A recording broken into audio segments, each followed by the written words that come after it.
Start. All right, good afternoon, everyone. Am I audible clearly? All right, so I have only 25 minutes and a topic which is there for a long time, since 1994. All right, my name is Dhananjay Kumar. I live in India. I'm here only to deliver this talk. And let's go through that. I would request 2-3 things to you. First, have your camera ready if you don't have notepad, and take photo of every slides which come next to you. That would be very useful to you. All right, to start with one question, what do you like more? You like this? Yeah, no? Yeah? Or you like this more? You like this more, right? Great. So my purpose is that in next 20 minutes, I'll make sure that you go back to your first relationship, which is JavaScript. So we'll make sure that you fall in love with JavaScript. Again, we are going to talk about the topic prototype object in JavaScript. That's the expectation for next 25 minutes. All right? Take photos as much as possible. Every JavaScript function has a prototype object.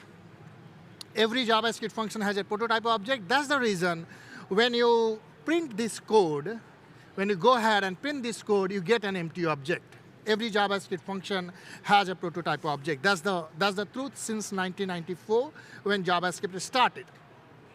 However, in ES6, they came up with a new type of JavaScript function called arrow function.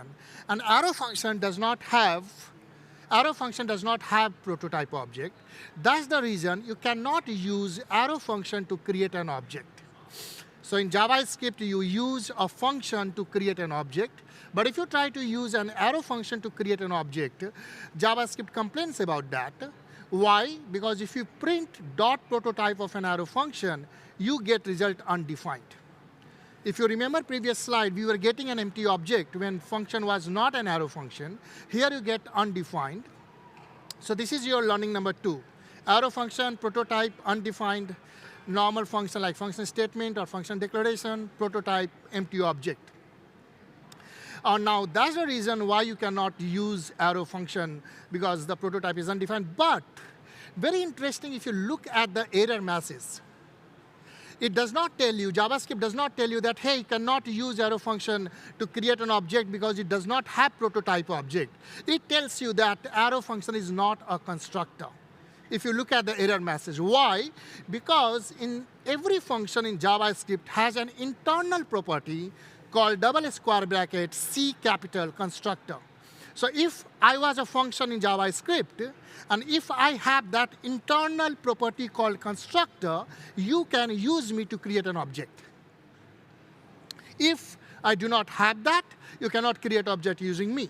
So that's the reason, an arrow function does not have that internal constructor property. So this is one step further. Like everyone knows that arrow function does not have prototype, but this is actually beyond that, all right? Arrow function does not have constructor, and so arrow function does not have THIS, this as well. Today we are not going to cover that, but they are linked to each other. So far, so good, everything in the back? All right. All right, so this is simple thing. We cannot use arrow function to create a new object. All right, how many of you have heard this term constructor invocation pattern? So if you go and read a book called The Good Part JavaScript, written by Douglas Crockford, first chapter, invocation pattern in JavaScript, there are 4 invocation patterns: function invocation pattern, constructor invocation pattern, method invocation pattern, and indirect invocation pattern. These are nothing but invocation pattern is nothing but a fancy way of calling that how you are going to call a function. And why you have 4 invocation pattern? Because a JavaScript function can have 4 possible value of THIS object. So the way you call a function, invocation pattern, the value of this is going to be calculated like that. All right, so constructor invocation pattern, calling a function using the new operator. All of you have must done that, where A equal to new product. Great. So this is how you create an object using a function. So if you have written this code, you have written constructor invocation pattern. All right? Great. So create object, simple, create object. Now here, if you look at here, just look at the line number product.prototype.rating equal to 9. And when I'm creating P1 and P2, and when I say P1.rating or when I say P2.rating, JavaScript gives me output 9. That's what there is. Means there is a relationship between P1, P2, and product.prototype. I repeat, I'll come to that slide again. This output, which is in front of you, that very clearly says there is a relationship between P1, P2, and product.prototype. Otherwise, I would have got undefined because there's nothing called P1.rating. All right, all right, all right, all right. Okay, however, this relationship indicates P1 and product function. Okay, this is really good.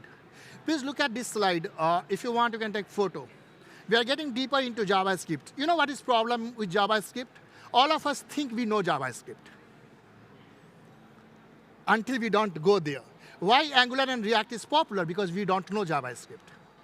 Someone is writing tough part of JavaScript for us. It's clear. It's as simple as that, right? So here, if you look at their P1.constructor, I'm printing that P1.constructor and P2.constructor. That says that, that will give you output product function. Make sense? So two things, please keep in mind, and I'll relate to them. That P1.rating, P2.rating means I'm telling you there's a relationship between prototype and P1, P2. At the same time, when you print P1.constructor and P2.constructor, that goes to product function. One of them has to be wrong. Let's see that, all right? However, this function says that product P1.constructor, good. So actually, if I'm talking to you, the correct statement is object P1 and P2 are constructed from the product function. However, they are linked to the product.prototype object. So any student, when they start learning JavaScript, the first thing they learn that you create an object from another object in JavaScript. But that is not correct statement. Whenever you create an object in JavaScript, that object is linked to an existing object. So when you created an object, two objects, P1 and P2 from a function, you must have that question that from where is the existing object here? I'm using constructor invocation pattern, and I'm creating function P1, I'm getting P1 and P2 from product function. So this is the statement that when you create P1 and P2, even though it looks like that you are creating it from the function, that those objects are linked to prototype of that function. It's confusing, I know. So P1 and P2 are created from product, but they are linked to the prototype object. This slide is very important. Every newly created object is linked to an existing object. Simple slide, I'm just running. All right. Now, everyone, what I'm going to do, whenever there is a function in my code, I'm going to represent that function with a circle. And whenever there is an object, I'm going to represent that as a square or rectangle. OK? So here is a function that's represented with a circle. Now, we learned that as soon as we create a function, please be aware, doesn't matter whether you are calling that function or not calling that function. So invocation pattern has no role to play in the prototype object. So as soon as you create a function, even if you never use that function, a prototype object gets created for that function. So as soon as I created that function, already JavaScript has created a prototype object for me. Agree? So what I'm doing, I'm going from circle to this rectangle, and I'm putting that arrow and putting the prototype. So when I print product.prototype, I get that object. And take a step back and understand there's no name of that object. I can only address that object as product.prototype. All right? And that's the way I go from there and there. And this diagram will get complex. You remember, you'll forget these slides, but you remember this diagram. All right? So here I'm doing that, P1.prototype. All right? Now, next what I'm going to do, I'm creating P1 and P2. In the bottom, I'm putting P1 and P2, and again, two objects. And since those P1 and P2 are created from product, I have put that arrow there. Everyone on the same page so far? All right. Now, if you go and print P1.constructor and P2.constructor, we saw in the previous slide, that leads me to the product function. Correct? So what I'm going to do here is that in P1 and P2, can I write this? So if I print P1.constructor, that will give me product. If I print P2.constructor, that will give me product. If I say P1.constructor is equal to P2.constructor, that will give me true. And if I print P1.constructor.prototype is equal to P2.constructor.prototype, that will give me true. P1.constructor.prototype, P2.constructor.prototype. You don't have to memorize it. You have to remember this diagram. Simple? All right, let's go further. OK, true constructor, that will give you true. So P1.constructor is equal to P2.constructor. P1.rating is 9. Why? P1.rating is 9. Because somewhere when you are printing P1.rating, it goes P1 to product and then to the prototype and printing it for you. OK? This is good. All right. Now, everyone, this diagram in front of you, right? If I ask you, what is the value of P1.rating? Can you say it for me? What is the value of P1.rating? 9? Simple, right? But if I ask you, what is the value of P1.constructor.prototype.rating? Look at the diagram. So when you press F12 in your browser, and when you see this constructor and prototype and all these, we leave it there, right? That is not for us. That's where this story starts. So if I ask you P1.rating is straightforward, right? OK, 9. But if I ask you whether P1.rating is equal to P2.constructor.prototype.rating, answer is true, right? Correct? The problem with JavaScript is that with all of us, that if I ask you 10 questions, if you ask me 10 questions, 5 of our guesses will be correct. And that gives all of us an impression, OK, we are good in JavaScript. All of us, including me. Like, it's not that I'm saying to you, it's all of us, right? All right, let's go further.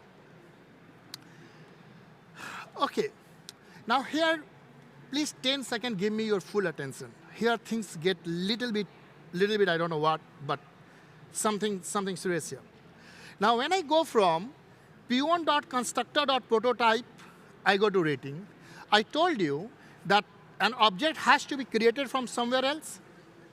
So that prototype object must be created from somewhere else. So if I need to know from where P1 is created, what I did, I printed P1.constructor, and it gave me that product name.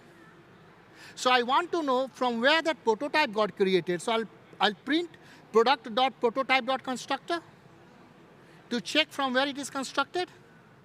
And here, JavaScript makes us fall in love. It will go back to the product. So, my friend, P1.constructor is same as P1.constructor.prototype.constructor.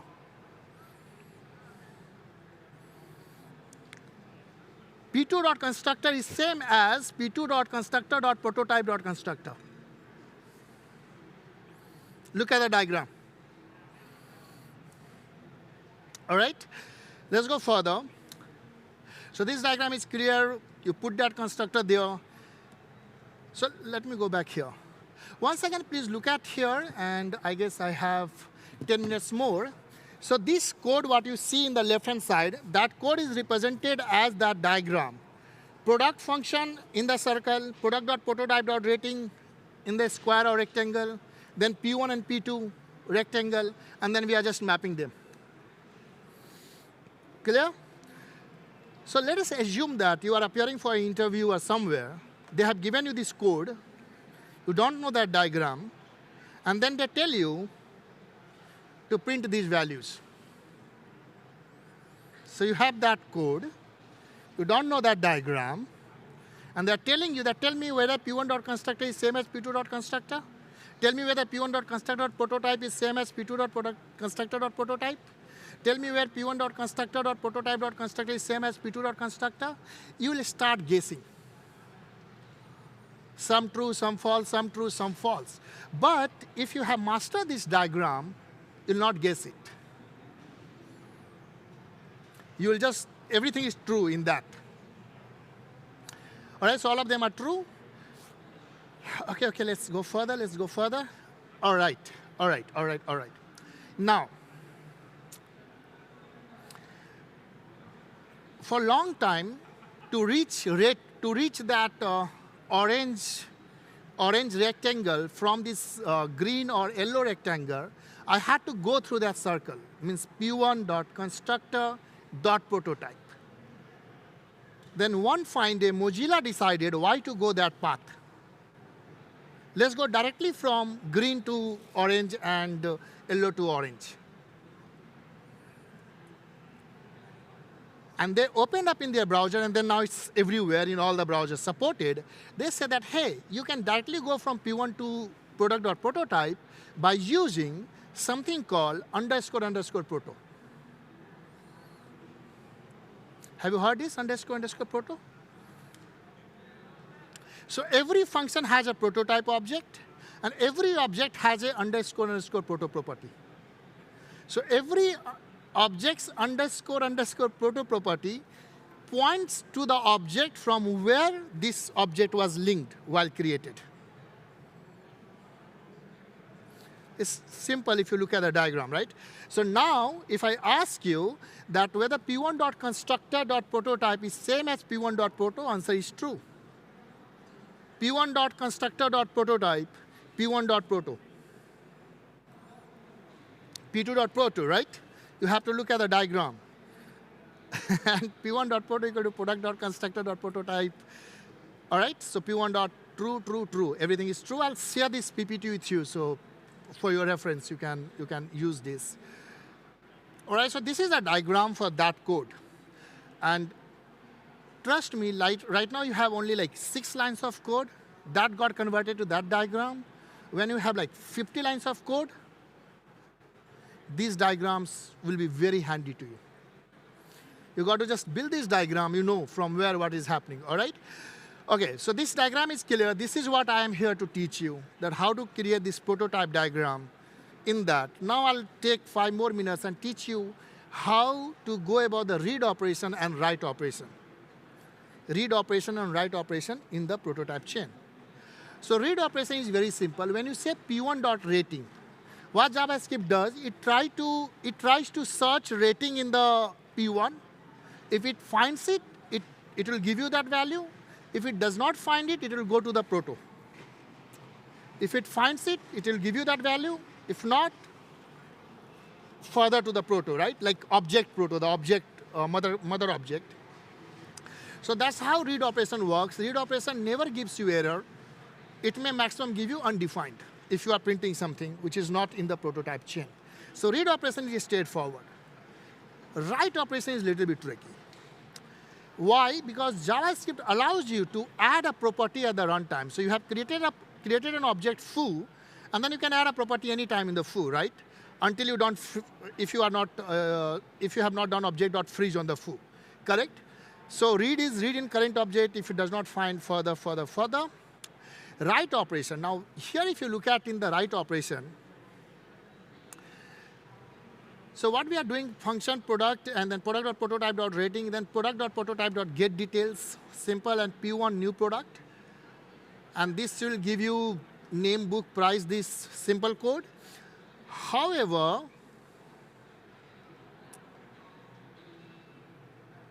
what I have done.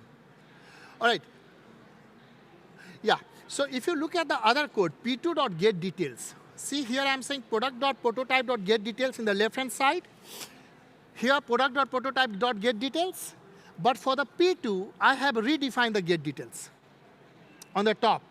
So when I say P2.getDetails, it does not go to the prototype. It just reads its own and give you that value. That's why you are getting a different value. Now last slide, an assignment for you. Implement inheritance between two function constructor. So you have a function called animal, and you have a function called dog, and you have a function called cat. You got to implement inheritance between animal and dog, animal and cat. Go and check out. You have to use only this prototype, and constructor, these three keywords. Okay? All right, so I'm right on the time because this is the 10th time I'm doing the same talk. So it was right on the time. Last time I did the same talk in the JS Poland. My name is Dhananjay Kumar. You can consult me for training and consulting. I live in India. This is my LinkedIn if you take the photo of that. I'm also founder of NG India, which is one of the largest Angular conference in the world. Mainly in India, we call it's focused on web and Angular development. So this is, if I can open that. So this is that conference. The 7th edition is happening on 12th of April in Delhi, and all these people are authors, GDs, and all that who are coming there to speak. Once again, I'm right on the time. In fact, 5 minutes earlier. So if you have any question, I'll be happy to take. My name is Dhananjay Kumar. This is on the LinkedIn. Feel free to connect. I still have 5 minutes. I'm happy to take any question.